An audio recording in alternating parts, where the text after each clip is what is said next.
दोस्तों बड़ी खुशखबरी, अभी आपको सेना में मिलेंगे डायरेक्ट एंट्री जेसीओ। यानी अब 3 कैटेगरी से एक चौथी कैटेगरी होने जा रही है। अभी तक आपने अफसर, जेसीओ और ओआर देखा था। अब ये जेसीओ तो होंगे लेकिन इसकी कैटेगरी अलग होगी। जेसीओ के अंदर हो सकते हैं लेकिन इनका काम करने का तरीका होगा। ये जेसीओ तो होंगे, ये पुराने जेसीओ और अफसर के बीच की कड़ी होंगे। और ये प्रपोजल रखा है 8वें वेतन आयोग के समक्ष। और ये प्रपोजल 2021 का है, नया नहीं है, ये बहुत पुराना है, लेकिन अब इसको गति दी जा रही है। तो दोस्तों आइए इसी के ऊपर बात करेंगे। यानी चीफ ऑफ आर्मी स्टाफ ने कहा है अब हमें डायरेक्ट एंट्री जेसीओ चाहिए। उन्होंने कहा है अभी तक डायरेक्ट एंट्री जेसीओ कुछ पहले एमईएस में थे, वो बंद कर दी गए। अभी आरटी जेसीओ मैक्सिमम है और कैटरिंग जेसीओ आपने गिना चुना, आपने डायरेक्ट एंट्री जेसीओ देखा होगा। और उनका काम बड़ा ही सीमित है, आप समझ सकते हो, बहुत ज्यादा प्रोफेशनल काम उनका नहीं है उस तरीके का जो कि कम्बेटेंट हो। अब बात कह रहे हैं कि आखिर ये डायरेक्ट एंट्री जेसीओ की क्या प्रारूप होगा, क्या रूपरेखा होगी और जरूरत क्या है। तो आइए जरूरत पे बात करते हैं। उन्होंने कहा है कि जैसा ऑपरेशन सिंदूर हुआ वहां पर देखा गया कि कम से कम अब ड्रोन की लड़ाई है, टेक्नोलॉजी की लड़ाई है, आर्टिफिशियल इंटेलिजेंस की लड़ाई है। और वहां पर इस तरीके के, यानी इस तरीके के लोग हों, जैसा कि उन्होंने कहा है कि पढ़े लिखे लोग हों, जेसीओ जो आगे अच्छे तरीके से लीड कर सकें, टेक्निकली साउंड हो और इन सब चीजों को सीखने सिखाने की प्रक्रिया में बहुत ज्यादा निपुण हो। यानी पुराने लोग तो हैं, काम तो वो कर रहे हैं, लेकिन कुछ परसेंटेज इनको भी डाला जाए ताकि ये ऑपरेशन के अंदर बहुत ज्यादा अच्छा काम कर सकें, एडमिनिस्ट्रेशन के लिए काम कर सकें। यही प्रपोजल 8वें वेतन आयोग में रखा हुआ है। एजीएस ब्रांच 8th पे आर्मी पे commission cell, induction of direct entry JCO in Indian army as feeder cadre. आप देख सकते हो सीधा, create a group B support feeder cadre IA Indian army from direct JCO offset and deficiency of अफसर। सीधा सीधा लिखा है कि ये सेना के अंदर अधिकारियों की कमी को पूरा करने के लिए डायरेक्ट एंट्री जेसीओ चाहिए। बहुत सारे सवाल हैं, बहुत सारे ड्रॉबैक, इसके ऊपर पूरी चर्चा करेंगे।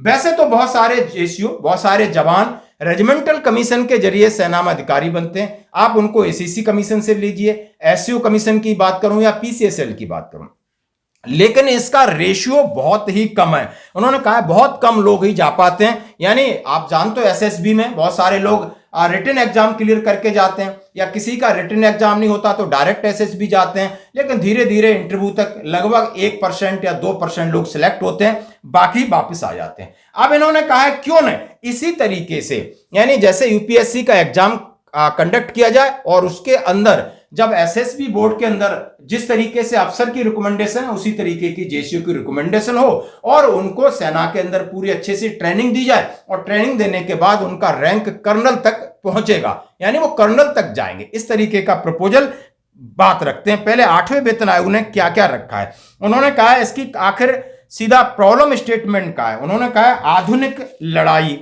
तकनीकी, नेटवर्किंग, कंप्यूटराइज, शारीरिक फिट, मानसिक फिट, चुस्त और तकनीकी दक्ष जूनियर लीडर की आवश्यकता है। तो मैंने आपको बता दिया, पहली बात तो उन्हें बड़े कॉम्पिटेंट चाहिए, यंग चाहिए, टेक्निकली भी चाहिए और दोनों काम करेंगे। यानी अभी आपको देखा होगा अधिकारी काम का डायरेक्शन देते हैं, फिजिकली ग्राउंड में आर्मी के अंदर उतना नहीं करते, लेकिन ये आपको सब कुछ करना होगा। आपको प्रैक्टिकल काम भी करना पड़ेगा और डायरेक्शन भी देने होंगे और आप खुद भी कॉम्पिटेंट होंगे। ये उन्होंने रखा है, समस्या बताए। दूसरा उन्होंने बताया, दूसरा आप देख सकते हो कि SSC entries continue to be undersubscribed. उन्होंने कहा है शॉर्ट सर्विस कमीशन भी बहुत लोग कम आ रहे हैं और अफसर बनने के लिए जेसीओ जवान जो आपका रेजिमेंट सर्विस कमीशन है उसके जरिए भी कम आ रहे हैं। तो क्यों न डायरेक्ट एंट्री जेसीओ जरूरत है आज की, और जो कि चीफ ऑफ आर्मी स्टाफ की तरफ से रिकमेंडेशन गई है और केंद्र सरकार को गई है। अब पे कमीशन इस पर डिस्कशन करेगा, लेकिन आप समझ सकते हो ये बात शुरुआत होगी 100%। और इसमें ऑपरेशन सिंदूर का हवाला दिया। हाल ही के संघर्षों, विशेषकर ऑपरेशन सिंदूर में सीखे गए सबक के विश्लेषण से उच्च शिक्षा मानकों, कम आयु वर्ग, बेहतर तकनीकी कौशल वाले कनिष्ठ नेताओं की आवश्यकता होती है। यानी analysis of the lesson learn from operation Sindoor recently, आपने देखा होगा, bring out the need of junior leaders with higher education standard, younger age profile and better technical competent। उन्होंने कहा ये सारी गुण की जरूरत है जो ऑपरेशन सिंदूर में है। तो अब यानी इसका आप समझ सकते हो बिसात बीत चुकी है, ये बीत चुकी है और ये होगा ही होगा, क्योंकि आप 2021 का आपके सामने रख रहा हूं। भारतीय सेना अधिकारियों की कमी दूर करने के लिए जेसीओ की सीधी भर्ती कर सकती है, और ये प्रपोजल पेंडिंग था, अब ये लागू हो गया है। अब इसमें रेफरेंस दिए कि भारतीय सेना में हजारों वैकेंसी हैं जो अफसर की खाली हैं, लोग अफसर के लिए वॉलंटियर नहीं है। शायद ये उतना सही नहीं है, क्योंकि इसका तरीका आप बदल दीजिए, अफसरों की कोई कमी नहीं होगी। लाइन लगी है, आप 5-5, 6-6 एसएसबी हैं, आर्मी में, एयरफोर्स में, नेवी में, यानी 20 से ज्यादा एसएसबी हैं।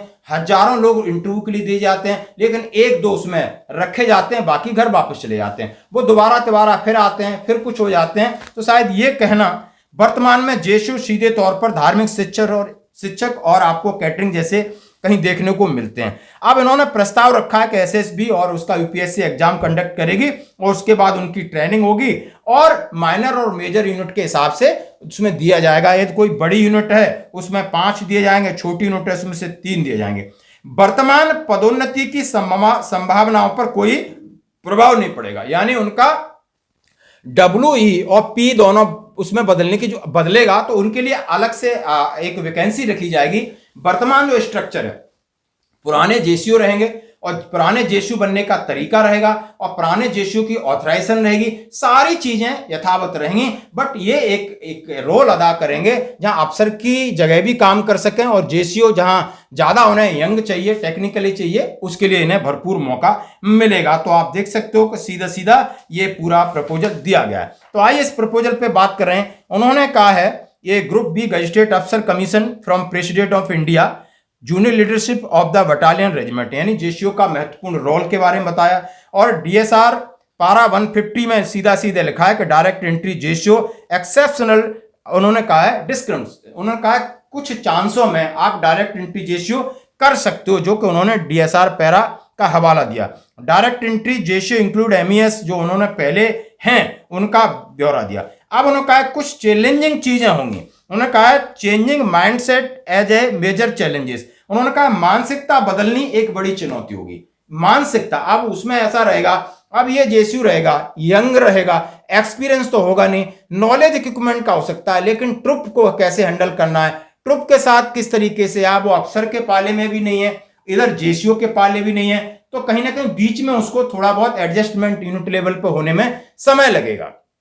आप ज्यादा अंग्रेजी बोल सकते हो, लेकिन एक्सपीरियंस जो उन पुराने जेसीओ को होगा, प्रोफेशनली वो ज्यादा कॉम्पिटेंट होंगे, ग्राउंड टैक्टिस उनके पास ज्यादा होगी, बेहतर लीडरशिप उनके पास ज्यादा होगी, क्योंकि उन्होंने बड़ा समय दिया है। बट इनके पास आप समझ सकते हो जिस तरह सेना के अंदर लेफ्टिनेंट आता है, वो उछल कूद तो बहुत करता है, ऑपरेशन में आगे भागेगा, बहुत सारे उछल कूद करते हैं और उससे खास कोई रिजल्ट अच्छे नहीं निकलते। जहां जोश है वहां पर काम आ सकते हो, बट जहां होश है, जहां लीडरशिप है, जहां पर कईयों को लेके आगे चलना है, वहां पर समझना होगा। यानी इंडिविजुअल आप अच्छा दौड़ सकते हो, इंडिविजुअल आप बहुत अंग्रेजी बोल सकते हो, इंडिविजुअल आप बहुत सारे इक्विपमेंट को कर सकते हो आप, लेकिन आपके पीछे जो फौज है, यानी आप सेक्शन लेवल पर हैं या आप कंपनी लेवल पर हैं या बैटरी लेवल पर हैं, वहां यदि आपको ये जिम्मेदारी बड़ी मिलेगी तो वहां पर आपको सामंजस्य और तालमेल बिठाने के लिए वो आपकी परिपक्वता, यानी आपको लीडरशिप की मैच्योरिटी, वो आपको कसौटी पर कसना पड़ेगा। यदि कमीशन नहीं दिया गया तो ठहराव की समस्या, मौजूदा जेसीओ के अंदर दरार और असंगति। अब ये भी कह रहे हैं rift incompatibility with existing JCO, उन्होंने कहा जो पुराने जेसीओ हैं, इन जेसीओ के बीच में कोई दरार आएगी, मतभेद हो सकते हैं, चीजें होंगी, सुलझेंगे, एक दूसरे का सम्मान करेंगे। उन्होंने सीधा सीधा दिया है वारों की पदों, जो जवानों का प्रमोशन है वो इस तरीके से होता रहेगा, जेसीओ का प्रमोशन इसी तरीके से होता रहेगा, और उन्होंने खासकर उनके प्रमोशन में कोई फर्क नहीं पड़ेगा। Proposal for 8th ship PC, उन्होंने सीधा सीधा कहा है और उन्होंने प्रपोजल दे दिया है कि 72 वर्ष की 32 साल वो सेवा कर सकते हैं, 57 साल की आयु तक सेवा करेंगे, सीधा सीधा दिया है।